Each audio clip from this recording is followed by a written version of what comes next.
family, peace and love. It's your boy Chris Enlightened coming back again with some more spiritual vittles. And today I'm going in on having patience on your spiritual path. This is a good one, family. This right here, family, is a good one. Because I'm seeing too many people being impatient when they're on their spiritual path. There's no rat race when it comes to tapping into your divine self. Everyone's divine self is different. What takes one person one day may take you 10. What may take you one day may take someone else 1 year.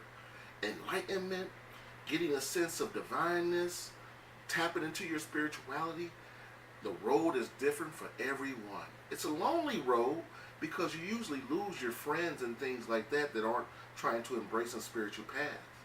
But one of the most important things on having your spiritual path or traveling down your spiritual path is having patience. You must do away with, give up all your old friends that aren't willing to grow with you spiritually. They're going to ridicule you.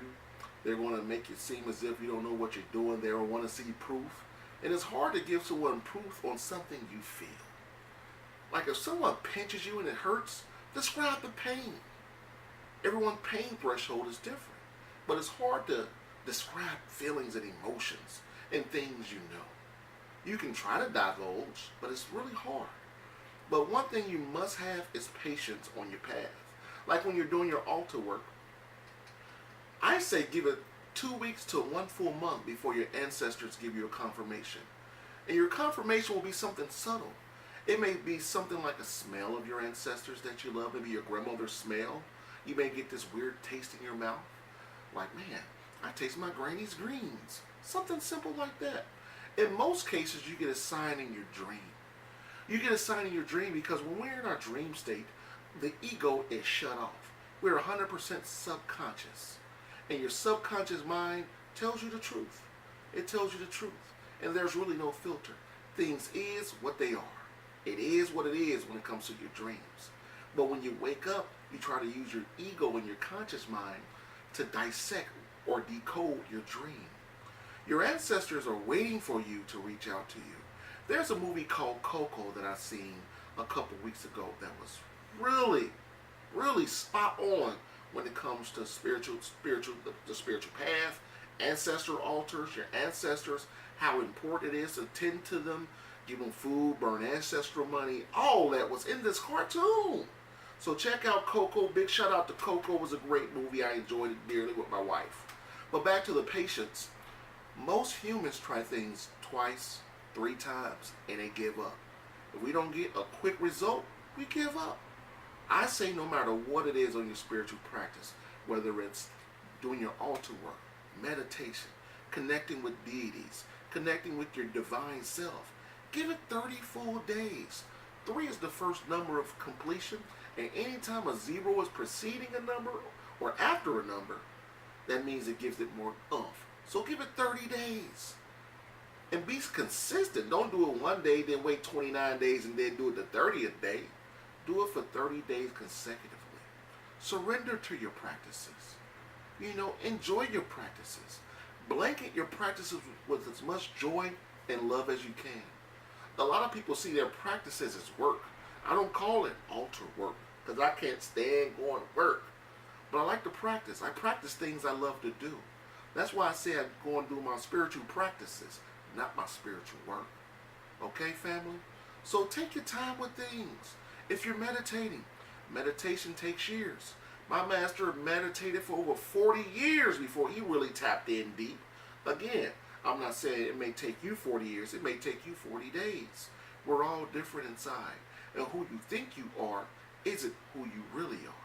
Your divine self is much more powerful than you can ever fathom or dream. It's that powerful. But we've been taught and told and conditioned and brainwashed that we're much lesser than we really are. But once you start doing your practices and you have that aha moment, something miraculous happens to you that you can't explain, but that will fuel you to keep on going. When I first set up my altar, I got my confirmation within about 12 days. My father came to me in my dream. I started seeing his name everywhere. I started seeing his birthday on license plates and things like that. It'll say Gil and his birthday, 1955. I'm like, man, what's going on? All that stuff. My sense of awareness heightened when I started my altar work, my altar practices, that is. Back in the day, I was calling it altar work.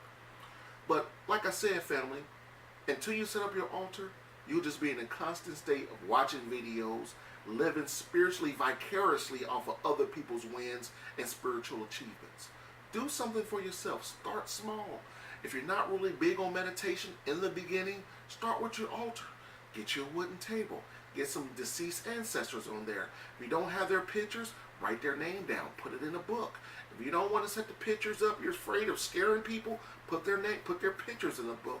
Put a glass of water on there. Put some fruit on there. Put a candle on there. Light some incense. Say whatever prayers you think you need to say. And keep it simple, family, okay? It's just that simple. I want you guys to win. But until you start and become a doer, you will continue doing what you've been doing. And if you're not winning, why not start winning? But you have to have patience. Unfortunately, the way we've been conditioned, fast food, quick TV, falling in love quick, the internet, all this stuff, you get quick results real quick. And our brain has been conditioned to calm down and shut down when things aren't being presented to us in a timely fashion that you deem timely. A lot of people don't even read books no more, unfortunately. You know, for those who are reading books, go out and support me. Go out to Amazon.com, pick up my 3 books, The Enlightened Talk, Poverty Consciousness, Wealth Consciousness.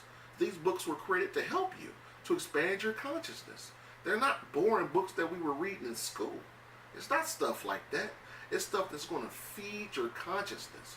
It's stuff that's going to expand your consciousness. I give tips and rituals in there over time that will give you a higher sense of awareness.